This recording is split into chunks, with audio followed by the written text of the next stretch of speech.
Hello दोस्तों, हर हर महादेव। दोस्तों, आज की इस वीडियो में हम आपको देवों के देव महादेव के कुछ चमत्कारी रहस्य के बारे में बताएंगे। तो आइए दोस्तों, वीडियो को शुरू करते हैं। भगवान शिव और उनका नाम समस्त मंगलों का मूल है। वे कल्याण की जन्मभूमि, परम कल्याण में तथा शांति के आगार हैं। वेद तथा आगमों में भगवान शिव को विशुद्ध ज्ञान स्वरूप बताया गया है। समस्त विधाओं के मूल स्थान भी भगवान शिव ही हैं। उनका यह दिव्य ज्ञान स्वतः संभूत है।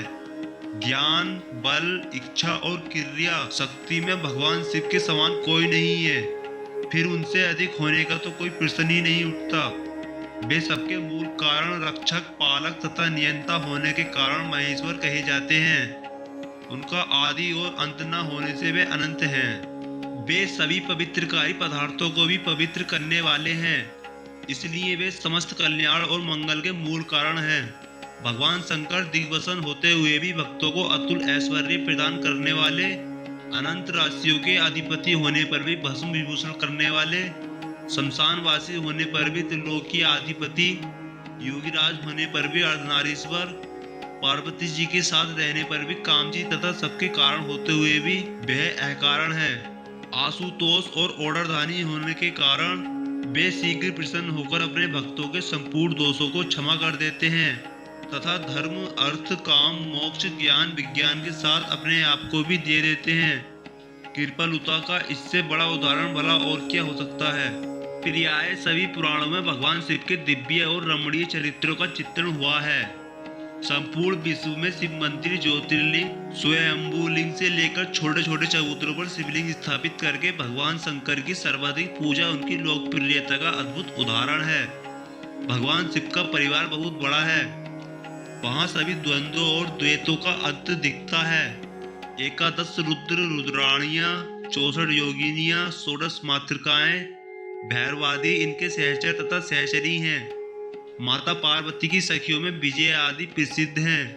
गणपति परिवार में उनकी पत्नी सिद्धि, बुद्धि तथा शुभ और लाभ 2 पुत्र हैं। उनका वाहन मूषक है। कार्तिकेय की पत्नी देवसेना तथा वाहन मयूर है। भगवती पार्वती का वाहन सिंह है और स्वयं भगवान शंकर धर्मावतार नंदी पर आरूढ़ होते हैं। स्कंद पुराण के अनुसार यह प्रसिद्ध है कि एक बार भगवान धर्म की इच्छा हुई कि मैं देवाधिदेव भगवान शंकर का वाहन बनूं। इसके लिए उन्होंने दीर्घकाल तक तपस्या की। अंत में भगवान शंकर ने उन पर अनुग्रह किया और उन्हें अपने वाहन के रूप में स्वीकार किया। इस प्रकार भगवान धर्म ही नंदी वृषभ के रूप में सदा के लिए भगवान शिव के वाहन बन गए। वृषो ही भगवान धर्मे। बाण, रावण, चंडी, भृंगी आदि शिव के मुख्य पार्षद हैं। इनके द्वार रक्षक के रूप में कीर्ति मुख प्रसिद्ध है। इनकी पूजा के बाद ही शिव मंदिर में प्रवेश करके शिव पूजा का विधान है। इससे भगवान शंकर परम प्रसन्न होते हैं। यद्यपि भगवान शंकर सर्वत्र व्याप्त हैं, तथापि काशी और कैलाश इनके मुख्य स्थान हैं। भक्तों के हृदय में तो ये सर्वदा निवास करते हैं।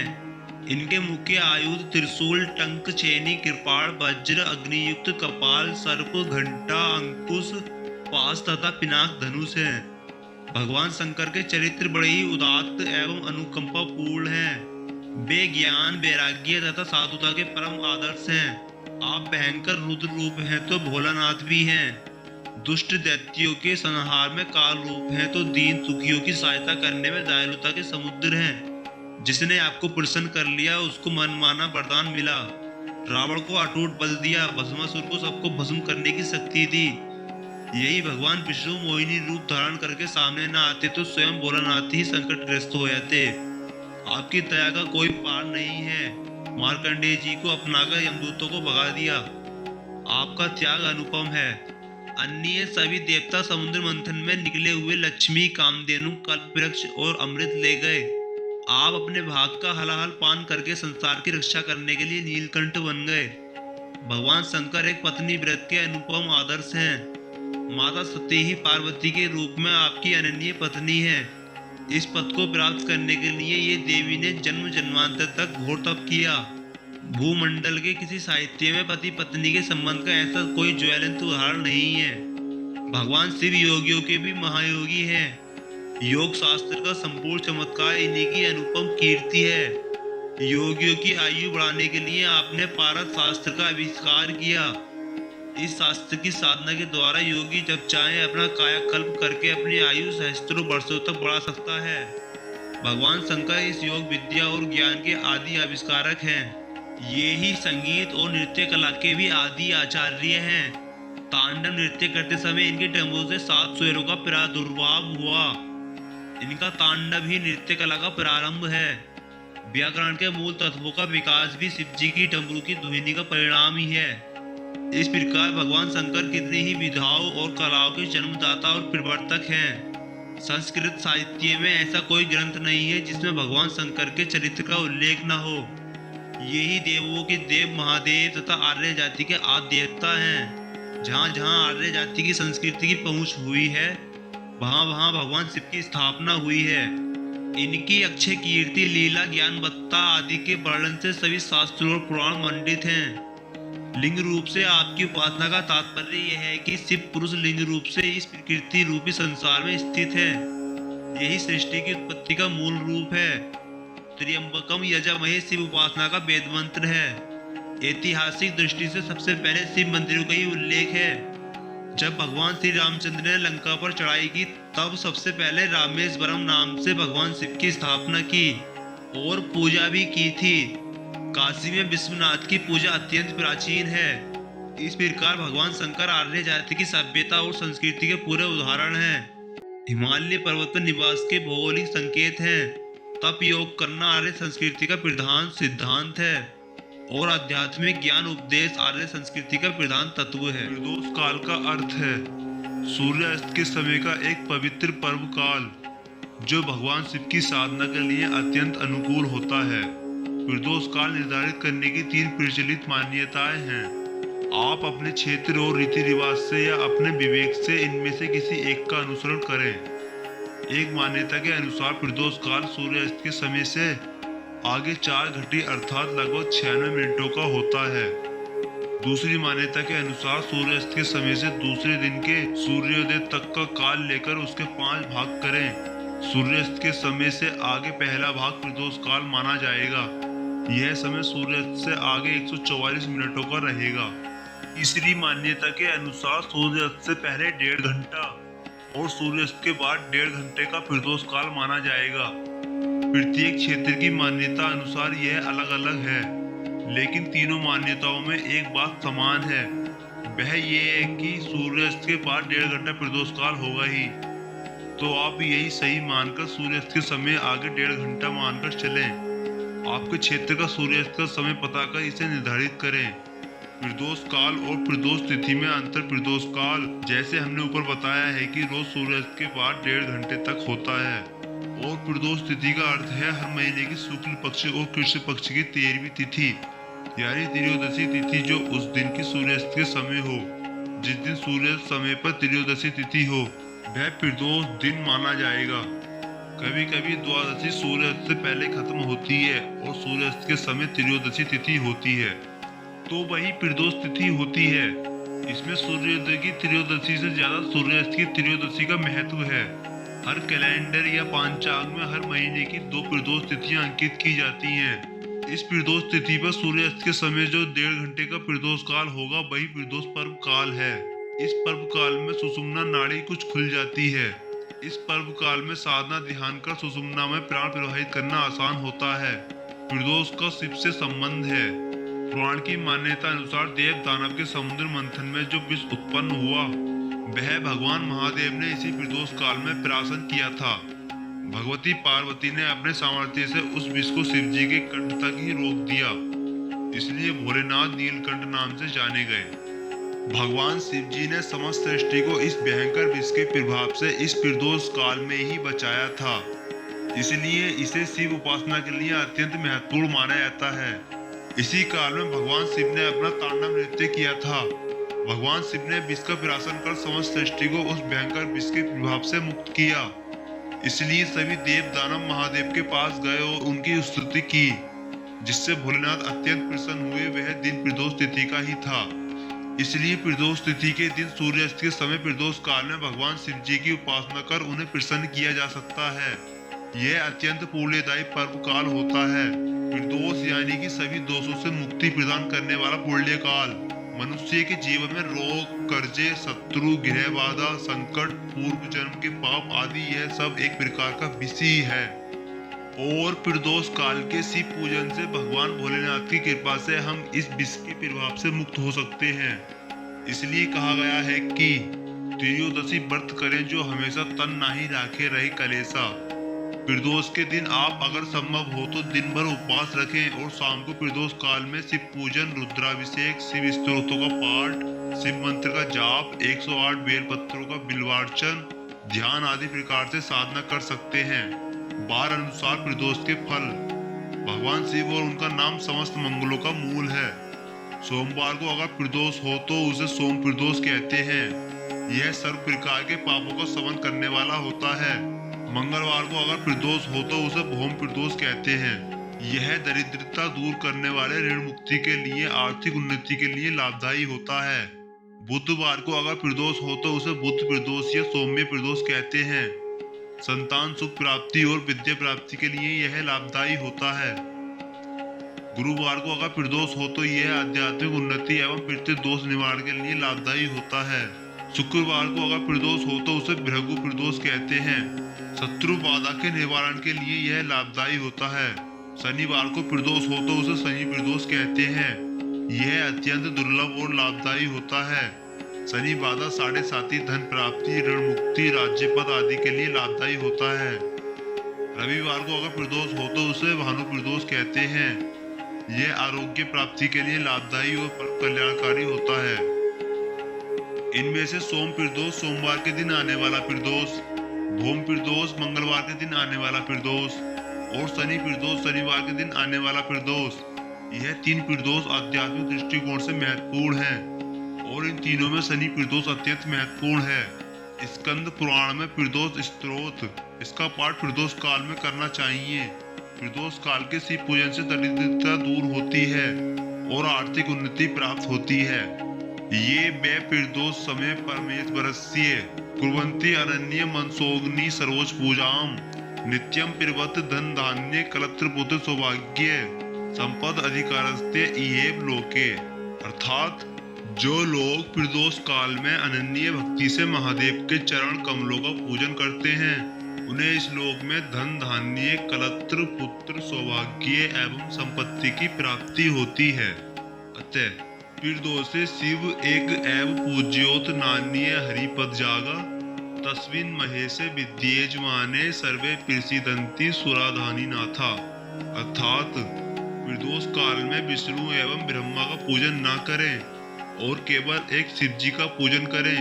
प्रदोष काल में महादेव के पूजन से सभी देवता प्रसन्न हो जाते हैं। हर महीने में 2 बार प्रदोष आता है, एक शुक्ल पक्ष में और एक कृष्ण पक्ष में। परंतु माघ महीने में कृष्ण पक्ष में जो प्रदोष आता है उसे महाप्रदोष कहते हैं। यह महाशिवरात्रि के वक्त आता है। माघ पास की कृष्ण पक्ष की चतुर्दशी तिथि को जब मध्य रात्रि में चतुर्दशी तिथि हो तब वह रात्रि महाशिवरात्रि कहलाती है और माघ मास की कृष्ण त्रयोदशी तिथि को सूर्यास्त को त्रयोदशी होने से महाप्रदोष तिथि होती है जो हमेशा महाशिवरात्रि के एक दिन पूर्व प्रदोष होता है। महाशिवरात्रि का पर्व चतुर्दशी तिथि के दिन रखा जाता है। इस बार महाशिवरात्रि 8 मार्च शुक्रवार के दिन रखा जाएगा। इस दिन त्रयोदशी तिथि भी है। आइए जानते हैं महाशिवरात्रि पूजा मुहूर्त। जाने कब होगा चतुर्दशी तिथि का आरंभ। भगवान शिव के भक्तों के लिए यह दिन बहुत खास होता है। दरअसल इस दिन भगवान शिव और माता पार्वती का विवाह हुआ था। इस बार महाशिवरात्रि पर शिव योग, सर्वार्थ सिद्धि योग और चतुर्ग्राही योग आदि का दुर्लभ संयोग बन रहा है। इस दिन कई दुर्लभ संयोग इस बार बन रहे हैं। आइए जानते हैं भगवान शिव की उपासना के लिए शुभ मुहूर्त कब से कब तक का रहेगा। महाशिवरात्रि शुभ मुहूर्त। इस दिन त्रयोदशी तिथि सूर्योदय से लेकर रात में 9:58 तक रहेगी। इसके बाद चतुर्दशी तिथि का आरंभ होगा, जबकि चतुर्दशी तिथि का समापन 9 तारीख को शाम 6:16 पर होगा। धार्मिक मान्यताओं के अनुसार जिस रात मध्यकाल में त्रयोदशी उपरांत चतुर्दशी तिथि लगती है, उस दिन महाशिवरात्रि का व्रत रखा जाता है। इस दिन नियमानुसार 9 तारीख को पूरे दिन चतुर्दशी तिथि होने के बाद भी 8 तारीख को मध्यकाल में चतुर्दशी तिथि होने से 8 मार्च को ही महाशिवरात्रि का व्रत रखा जाएगा। महाशिवरात्रि पर 8 मार्च को सुबह 10:41 तक श्रवण नक्षत्र रहेगा। इसके उपरांत घनिष्ठा नक्षत्र का प्रभाव रहेगा। ऐसे में संध्याकालीन पूजा उनके लिए चतुर्दशी तिथि में रात 9:58 से शिव जी का पूजन अभिषेक करना उत्तम रहेगा। दिन के समय में सुबह 6:38 से लेकर 11:03 तक का समय शुभ रहेगा। इसके बाद दोपहर में 12:32 से 2 बजे तक का समय पूजा के लिए अच्छा है। प्रदोष काल में 4:57 से 6:25 तक का समय पूजा के लिए उत्तम रहेगा। महाशिवरात्रि का महत्व। महाशिवरात्रि को बहुत से महत्वपूर्ण त्योहारों में से एक माना जाता है, इसलिए इस दिन भगवान शिव को प्रसन्न करने के लिए खास पूजा अर्चना की जाती है। वैसे तो सभी के लिए महाशिवरात्रि का व्रत शुभ माना जाता है, लेकिन महिलाओं के लिए यह व्रत उत्तम फलदायी है। ऐसी मान्यता है कि इस व्रत को करने से जिनका विवाह नहीं होता है, उनका विवाह जल्दी हो जाता है। और वहीं महाशिवरात्रि की रात भर जागरण करने पर और चारों प्रहर की पूजा करने पर शिव जी अपने भक्तों की सारी मनोकामनाएं पूरी करते हैं। हर हर महादेव, ओम नमः शिवाय। शिव जी अपने भक्तों की सारी मनोकामनाएं पूरी करते हैं। हर हर महादेव, ओम नमः शिवाय। हम आपको बताएंगे कि महाशिवरात्रि का पर्व क्यों और कब मनाया जाता है। अगर आप महादेव के सच्चे भक्त हैं तो इस वीडियो को अंत तक जरूर देखें।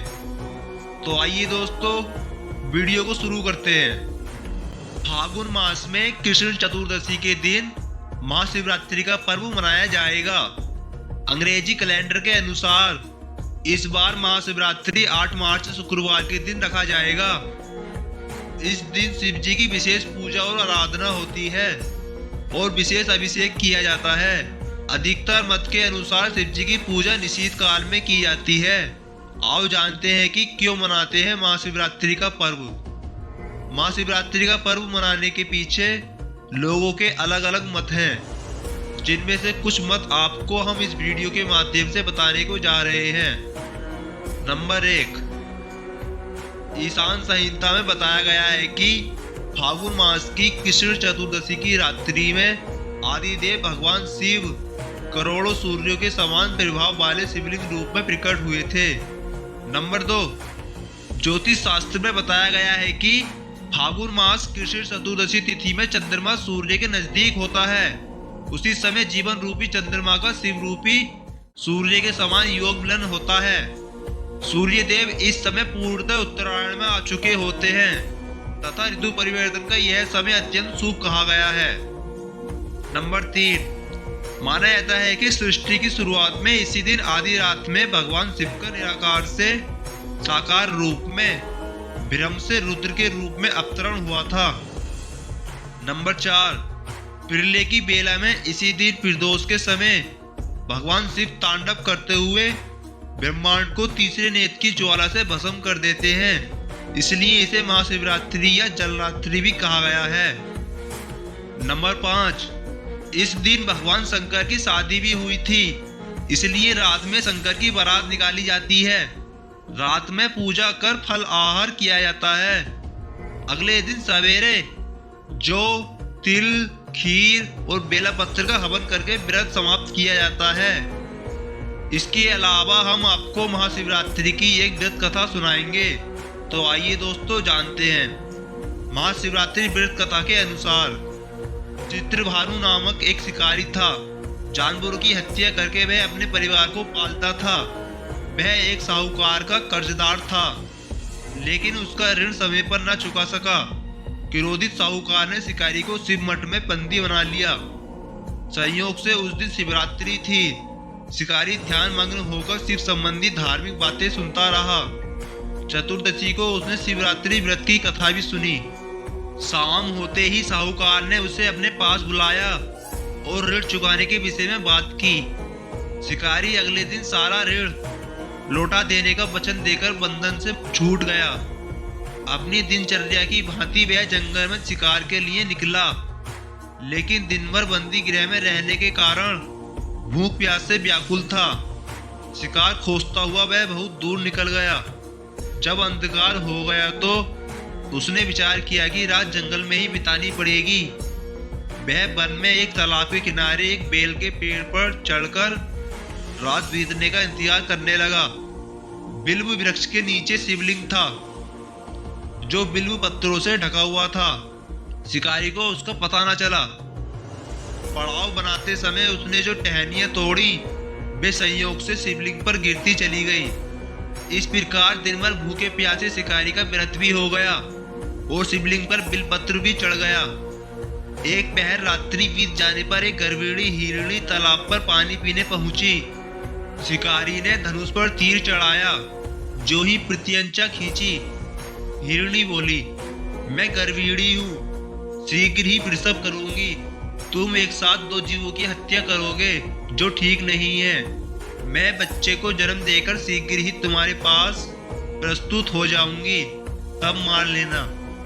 शिकारी ने प्रत्यंचा ढीली कर दी और हिरणी जंगली झाड़ियों में लुप्त हो गई। प्रत्यंचा चढ़ाने तथा ढीली करने के वक्त कुछ बिलपत्र अचानक ही टूटकर शिवलिंग पर गिर गए। इस प्रकार उससे अनजाने में ही प्रथम पहर का पूजन भी संपन्न हो गया। कुछ ही देर बाद एक और हिरणी उधर से निकली। शिकारी की प्रसन्नता का ठिकाना न रहा। समीप आने पर उसने धनुष पर बाण चढ़ाया। तब उसे देख हिरणी ने विनम्रता पूर्वक निवेदन किया, हे शिकारी, मैं थोड़ी देर पहले ऋतु से निर्वृत्त हुई हूँ, कामातुर बिरहिणी हूँ, अपने प्रिय की खोज में भटक रही हूँ। मैं अपने पति से मिलकर शीघ्र ही तुम्हारे पास आ जाऊंगी। शिकारी ने उसे भी जाने दिया। 2 बार शिकार को खोकर उसका माथा ठनक गया। वह चिंता में पड़ गया। रात्रि का आखिरी पहर बीत रहा था। इस बार भी धनुष से लगकर कुछ बेलपत्र शिवलिंग पर जा गिरे तथा दूसरे पहर की पूजन भी संपन्न हो गई। तभी एक अन्य हिरणी अपने बच्चों के साथ उधर से निकली। शिकारी के लिए यह स्वर्णिम अवसर था। उसने धनुष पर तीर चढ़ाने में देर नहीं लगाई। वह तीर छोड़ने ही वाला था कि हिरणी बोली, हे शिकारी, मैं इन बच्चों को इनके पिता के हवाले करके लौट आऊंगी। इस समय मुझे मत मारो। शिकारी हंसा और बोला, सामने आए शिकार को छोड़ दूं? मैं ऐसा मूर्ख नहीं। इससे पहले मैं 2 बार अपना शिकार खो चुका हूँ। मेरे बच्चे भूख प्यासे व्यग्र हो रहे होंगे। उत्तर में हिरणी ने फिर कहा, जैसे तुम्हें अपने बच्चों की ममता सता रही है, ठीक वैसे ही मुझे भी। हे शिकारी, मेरा विश्वास करो, मैं इन्हें इनके पिता के पास छोड़कर तुरंत लौटने की प्रतिज्ञा करती हूँ। हिरणी का दुख भरा स्वर सुनकर शिकारी को उस पर दया आ गई। उसने उस हिरणी को भी जाने दिया। शिकार के अभाव में तथा भूख प्यास से व्याकुल शिकारी अनजाने में ही बेल वृक्ष पर बैठा बेलपत्र तोड़कर नीचे फेंकता जा रहा था। तभी एक हष्टपुष्ट मृग उसी रास्ते पर आया। शिकारी ने सोच लिया कि इसका शिकार वह अवश्य करेगा। शिकारी की तनी प्रत्यंचा देखकर मृग बोला, हे शिकारी, यदि तुमने मुझसे पूर्व आने वाली 3 मृगियों तथा छोटे छोटे बच्चों को मार डाला है तो मुझे भी मारने में विलंब न करो, ताकि मुझे उनके वियोग में एक क्षण भी दुख न सहना पड़े। मैं उन हिरणियों का पति हूँ। यदि तुमने उन्हें जीवन दान दिया है तो मुझे भी कुछ क्षण का जीवन देने की कृपा करो। मैं उनसे मिलकर तुम्हारे समक्ष उपस्थित हो जाऊंगा। मृग की बात सुनते ही शिकारी के सामने पूरी रात का घटना चक्र घूम गया। उसने सारी कथा मृग को सुना दी।